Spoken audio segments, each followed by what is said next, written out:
Week 1 is in the books, and Andrew and I are going to be talking about, hey, maybe there's some players that we can get at a little bit of a discount that is going to get the same production as some of the brand name players. So that's what we're going to do today. We're going to look at off-brand guys that might not have as high of a value, as high of an ADP, but are still going to score you in the same ballpark points-wise. So I'm here, Garrett Price, with my main guy, Andrew.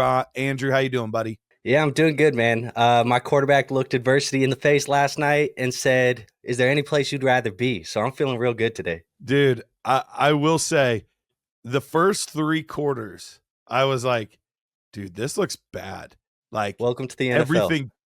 Everything looks so fast for him. Like, it's going way too fast for him. And then, like, a switch flipped. I don't know what happened, but it was like, now this is going to age me a little bit, date me a little bit. Did you ever see the movie For the Love of the Game? Yes. Okay. All right. So it kind of felt like what happened there. Where he was like, clear the mechanism. And then like everything like slowed down and he was like just in the zone. Like that's what happened. It felt like everything was like full speed chaos in the beginning. And then just everything like stopped. Yeah, it feels like I kind of have said this a couple of times, and I was saying this in like my group chat of my home league and stuff like that, but it feels like his superpower is the mental toughness, is the ability to kind of just like sit in it and overcome some of these tough moments and like just be mentally tough. Because a lot of quarterbacks would have looked at that moment and shelled and really just let it snowball in disaster for the rest of the day. And it was really cool to see him kind of just, even when they're in the first half, only getting field goals, he's the first guy out on the field, high-fiving Will Reichert and giving guys fist bumps and leading the huddle. It was cool. It was really cool. It was good for me. There you go. Absolutely. All right. Well, let's get into some of these players here that now we're not necessarily saying if you have this player on your team, it's a bad player and you shouldn't have them. We're just saying sometimes the values of guys that are going to get you similar production are skewed. And sometimes it's simply just hype, name brand, what team they play for, whatever. There's certain things that just elevate some guys above others. So we're going to get into, I think we each got 3, right? 3 guys that we're going to take and we're going to downgrade. In theory, we're downgrading to another player, but we think this player is still going to get you that same type of production. So Andrew, I'll let you have the honors. Go ahead and give me the first pair of players that you're going from A to B. Yeah, so I'm going to start us at the quarterback position.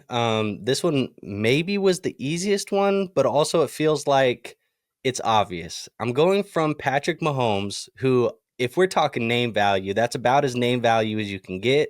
But I'm going to down tier him to Baker Mayfield, who is right now about 8 or 9 quarterback spots, depending on where you're looking at, behind him in rankings. Both of them are pretty close to the same age. Both of them are producing pretty much the same. In fact, Baker Mayfield outproduced him last year. We just saw in week 1, they both gave you very similar week 1s. I think you can get similar production from Baker Mayfield that you can get from Patrick Mahomes, and you're going to be able to get a lot thrown in on top because Patrick Mahomes has the name value. Yeah, we saw in the offseason, Patrick Mahomes kind of going right around the turn of that first round, usually somewhere in that 12 to 15, 16 range was typically where he was going in those dynasty startups, whereas Baker Mayfield would fall to the 3rd to 4th round. And it is a little crazy. And we've been talking about on the Dynasty Nerds podcast for a while now, how crazy good of a value Baker Mayfield is. And just nobody wants to invest in him. He's an old guy. He's a guy that's a retread project and, all these kinds of things. And like, well, he is good though. Like he's putting up numbers.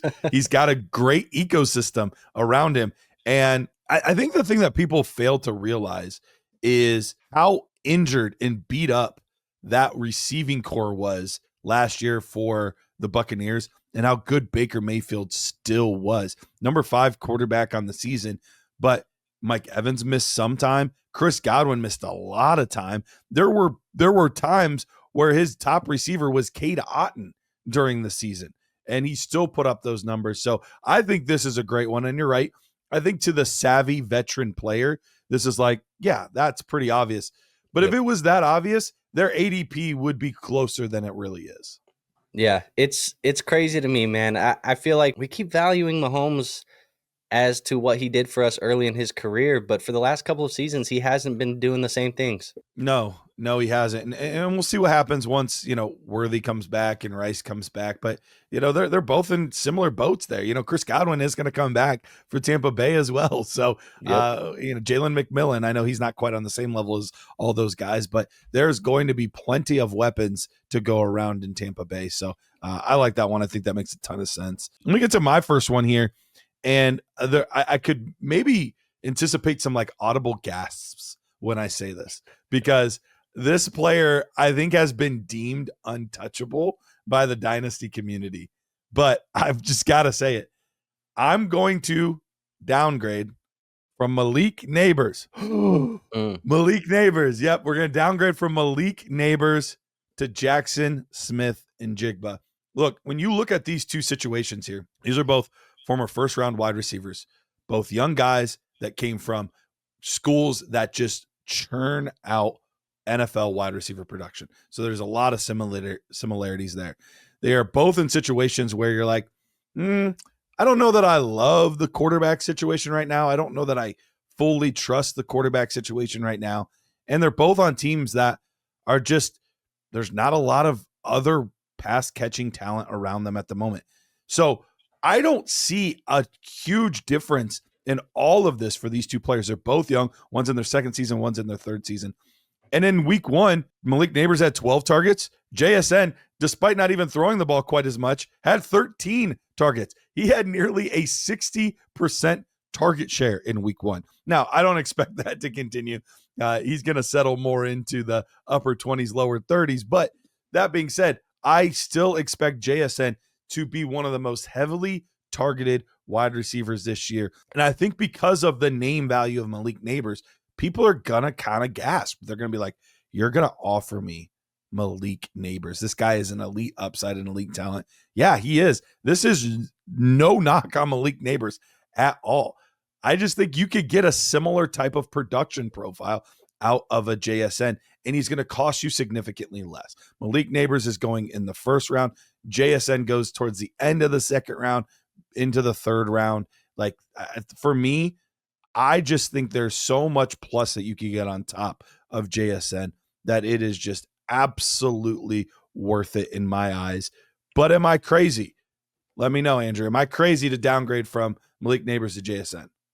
I don't think you're crazy. I mean, the point of it is the type of plus you can get thrown in on the downgrade is probably going to be significant. That is the reason why you would do it. And I'm looking at last year's fantasy points per game between Malik Nabers and JSN. And even though Malik Nabers was the wide receiver 6 in fantasy points per game and JSN was the wide receiver 9 in fantasy points per game, it is still about a 3.5 point difference that they were having between each other, which over the course of a year in your lineup, that 3.5 points each week is going to make a decent change in your lineup. Now, we know that JSN wasn't really, in that full-time role or really going like that until the back half of the year. So I do think we could see that happen this season. I think JSN is going to be peppered with targets. We saw week one. You kind of already alluded to that.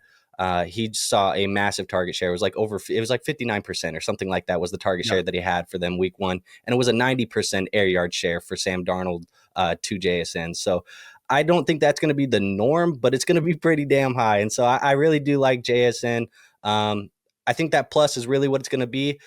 You love Malik Nabers and you never really want to trade Malik Nabers. And that's where that gasp is going to come, like you said. But if you're going to do it, if I can get a very significant plus, I'm okay, toying with the idea to go to JSN. It's scary. It's scary. And I don't blame anybody for not doing it.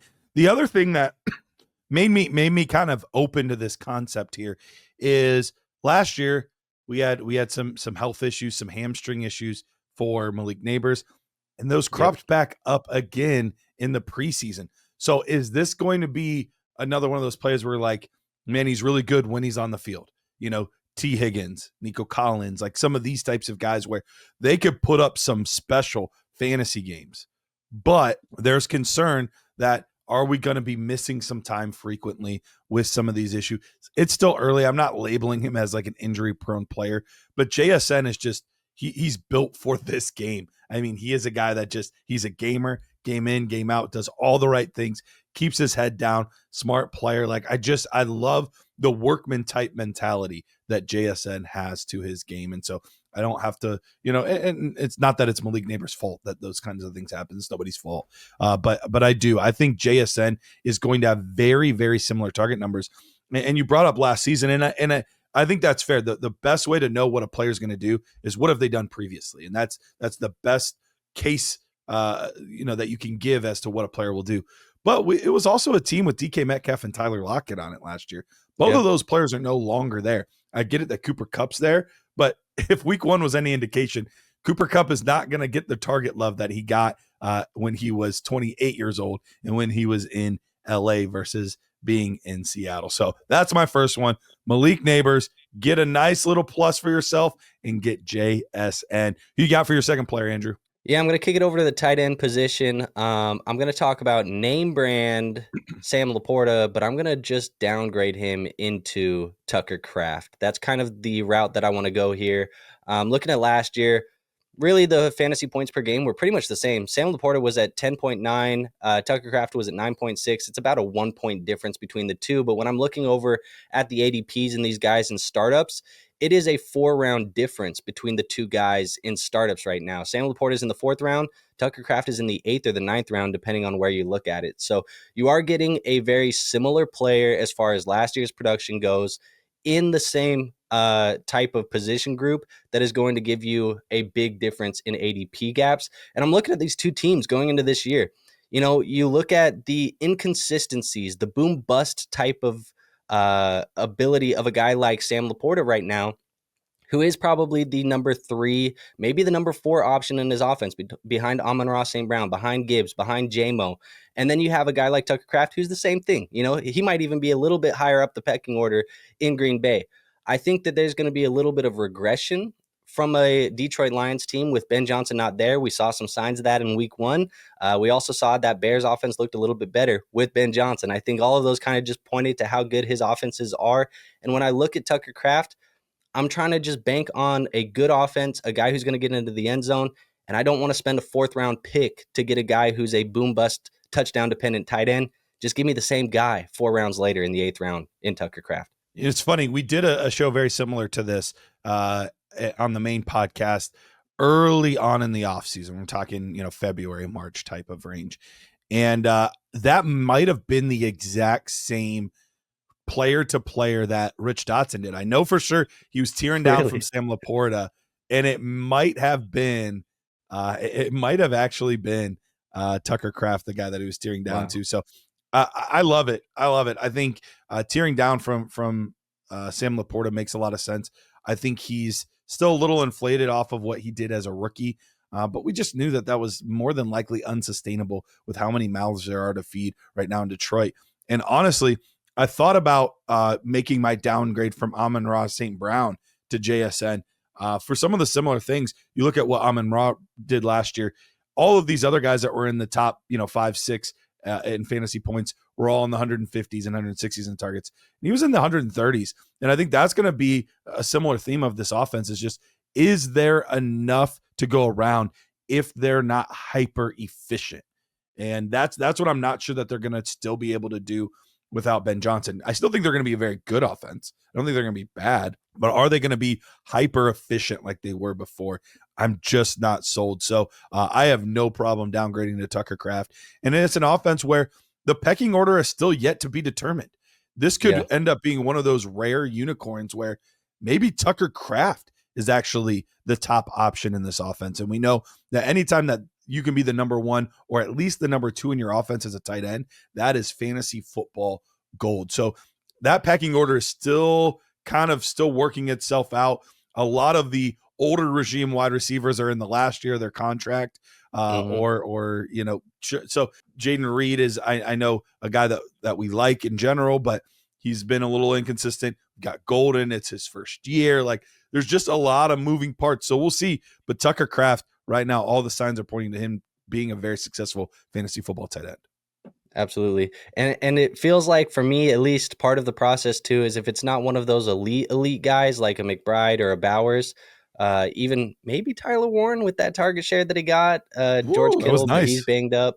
If it's not like one of those top elite guys, I don't care. I don't care. I just would rather have the value at the tight end position and just put the higher drafted ADP, the higher valued assets in the wide receiver, the running back, or the quarterback position on my lineup. Absolutely. All right, let's go to my next one here, and I'm going to the running back position.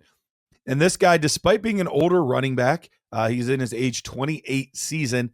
Saquon Barkley was still a second round draft pick this offseason. And what he did in week one was very, very solid. And so I don't anticipate people moving off of that value too much.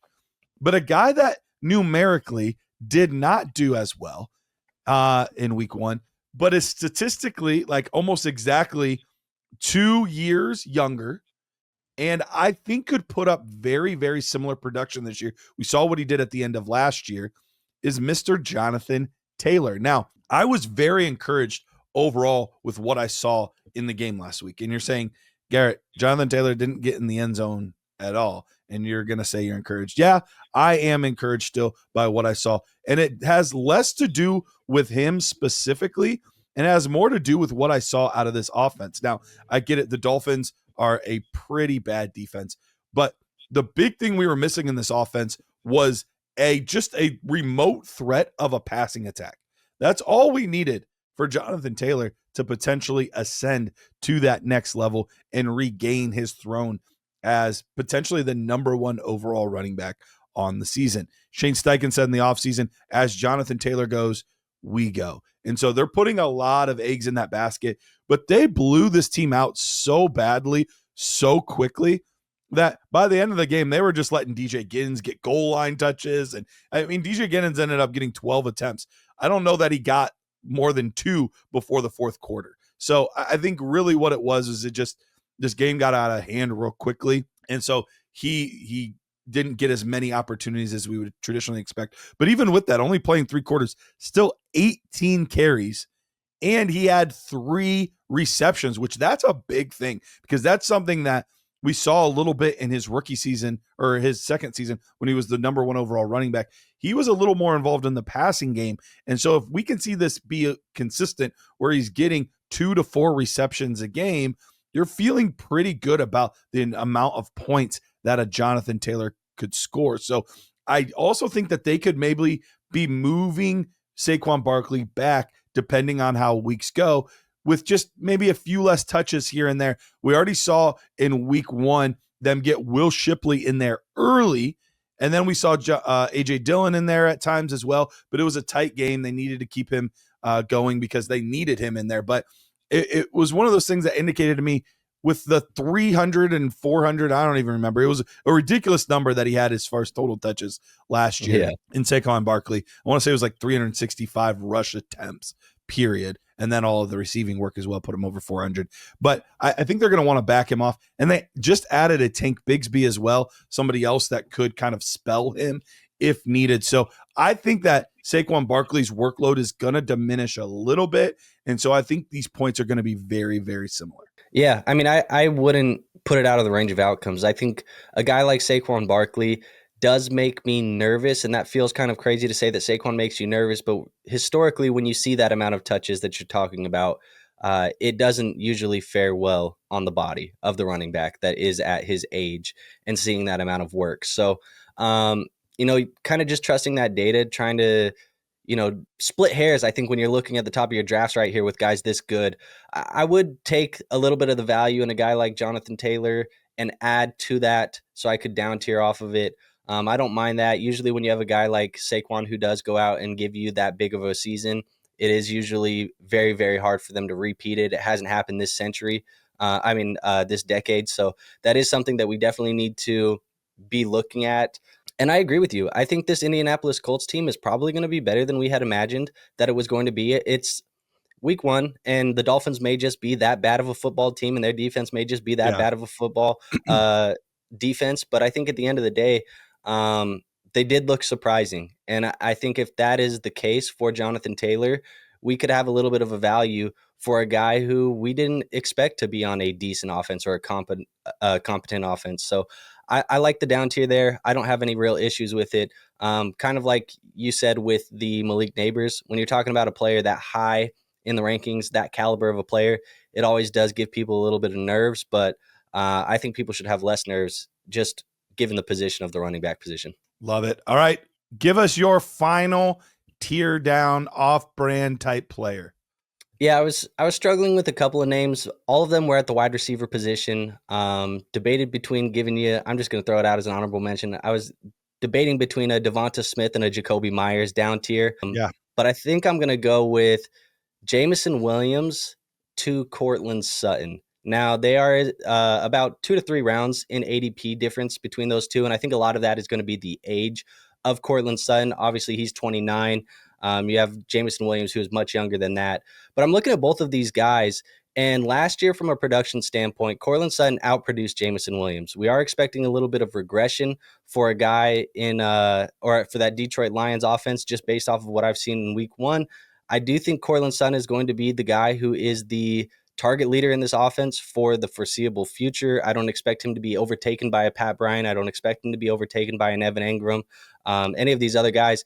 And you look at Jameson Williams, who just got that big contract. Courtland Sutton got one as well. He is going to be a part of this team for a long time. Just last offseason, signing that contract, that 4-year, $92 million deal. So I think that Courtland Sutton is a player that we can down tier from Jameson Williams. And the only thing you're really going to be losing out on, I think, is youth. And other than that, you're going to be getting a player who's probably going to be a little bit more productive and a little bit more reliable, a little bit more consistent in your lineup each and every week. I think that's the key term right there, Andrew, is consistency. That's always been the most difficult part for a Jameson Williams, is those boom bust weeks. And, we already talked about the Detroit Lions offense. It sounds like you're out overall. We're down to him from Sam LaPorta, down to him from Jameson Williams. It's time to move on. They've passed the torch to some of the other teams in that NFC North. And honestly, I wouldn't say out. I'm very nervous. I'm cautious right now. Yeah. But and I'm I not get out. it. You're out. You're so out. But look, I'm not out on the Gibbs or the Amon-Ra's. I'm not out on those guys, but the secondary assets, I'm more out on, I think. Yeah. No, and it makes perfect sense. And honestly, I'm not far out from being out as well. Not out in the sense that I don't want these guys and I'm trading them away for anything that I can get. But I think we saw the peak of this offense in their max value. I don't believe that most of these assets are going to be worth more in 6 to 10 weeks than they are right this second. So I think I'm with you. As much as I'm giving you a hard time, like, I think I'm with you. I don't necessarily believe that better days are ahead for this offense. I think they're going to still be a good offense. I still think they're going to be, borderline top 10 type of offense. But we just saw a crazy hyper efficiency last year, and that's just really, really difficult to replicate. And it seems like a small thing, but they lost their all-pro center Frank Ragnow to retirement as well. That does hurt an offense. Like those key difference makers in the league. I know, it's not a name that everybody's going to be like, oh yeah, we lost Frank, man, that's tough. But like, that does affect an offense. Those key offensive linemen really do affect things. So I do think that they're still going to be good, but I do think we see a little bit of a trickle down from the efficiency that they had before. Yeah, and probably I think more so for me and how I'm projecting it is if it struggles to move a little bit early on and they are trying to, go from Ben Johnson to Morton here and they're trying to figure it out a little bit more, it may get consolidated. And we saw that a little bit in week 1 with Jahmyr Gibbs saw more of the work than he has seen. Week 1 of 2024 and week 1 of 2025, the workload looked very different for Jahmyr Gibbs. He saw much more of the workload and David Montgomery saw less of it. Like, your luxury of being able to spread the offense out, everybody gets a little, piece of the pie. It's not going to be as luxurious in 2025 if they're trying to figure it out. Absolutely. All right, let's get to the final one here. And I am downgrading, and I know that you are, I don't want to say a truther, but you revealed to me a little while back that this is a guy that you do like. So I'm downgrading from Kyler Murray to Dak Prescott. And here's why I'm doing it. Part of the reason is, look, these are both players that have experienced some injury history. So I don't think either one you would say like, well, this guy's an injury problem, but this guy's not. Both guys have dealt with injuries over the past 5 seasons or so. So they kind of both finish in the same range for me. But outside of that really beginning of Kyler's career, when we were seeing him with really great rushing numbers and just putting up stupid overall numbers, he's kind of backed off a little on the running. He's still running. He is still a runner of the football, but now he's running more to create some stuff for the passing game, more so than the 700-800 yards that we used to see out of Kyler Murray. And right. I think many people still kind of think of him in that same range as this high upside running quarterback. Like I said, I'm not taking anything away. He is still going to run the football. Had 572 yards last year, had 38 in week 1. So he is still going to run the football, but he's not the cheat code that he used to be with his legs. We look at Dak Prescott.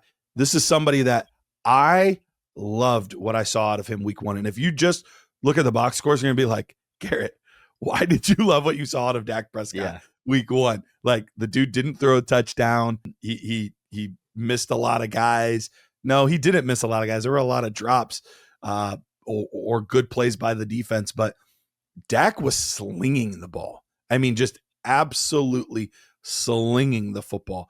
And sometimes it takes a few weeks to kind of a new offense, new scheme, new coordinators, new, like all that stuff. And then adding George Pickens into this offense. But I was really happy with how he looked in week 1. So I think he's back. I think he's going to have a huge season. And right now, I think it has a little bit to do with the age.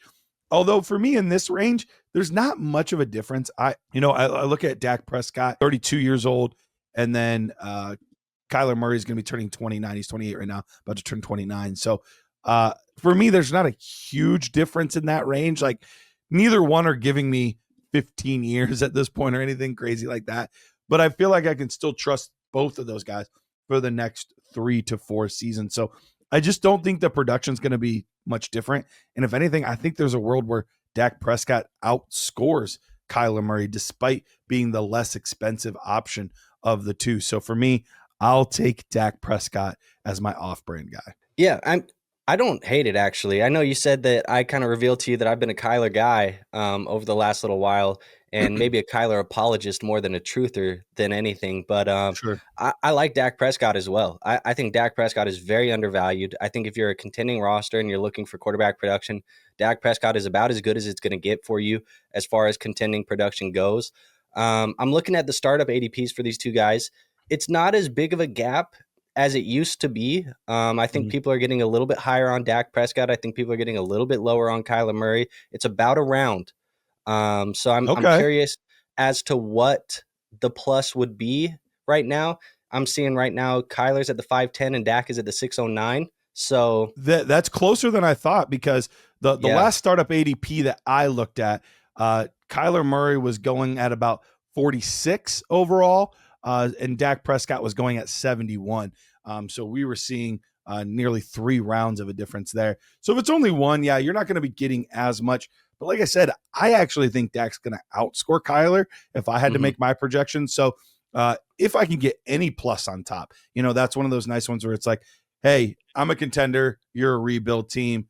So maybe we can work something out here. Just maybe give me a second on top or something, and we can get this deal done.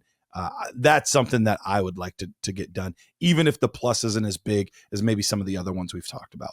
Absolutely. And I think that's ADP that you're looking at too, because like I see August 24th, which is, what is that, just a month ago? Yeah, not even a month ago. I mean, we're looking at a 2.5 round gap between the two, but it seems like it's closed as we've gotten closer to season and point scoring season. So people are getting smarter.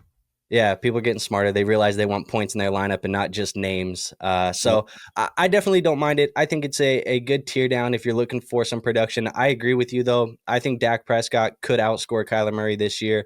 It's definitely in the range of outcomes. I loved everything that I saw on Thursday Night Football from Dak. Like you said, if people were looking at the box scores, you would say, how are you using the word love and Dak Prescott in the same sentence? But when you see the throws that he was making and some of the drops that he dealt with, even from his superstar wide receivers and CeeDee Lamb, like those are going to iron themselves out. They'll fix themselves out. And at the end of the day, I think Dak Prescott's going to be a fine quarterback that we can plug into our lineup, because the reality is every year that he has been healthy, he has been a top producer at the quarterback position. It's just those down years that you're getting from Dak Prescott when you look over the course of the last 5 years, it's because of injury. So unless you're projecting injury for Dak Prescott, which you shouldn't be projecting injury in any of your projections for the most part, Dak Prescott's going to be a very, very solid quarterback. So I like that one for you. All right. Well, that wraps up our tier down players. Let us know in the comments, what players are you tiering down to? Are there some guys that are maybe a little undervalued in the community's eyes, but they're going to be scoring very similar, if not better, than some of the name brands that are above them? Keep it tuned in to Dynasty Nerds. We have not usually one, but multiple things coming out every day. We've got shorts coming out, live streams coming out, all kinds of good things. So keep it locked in here. Make sure you're subscribed, liking our content, and we'll see you guys next time. See ya.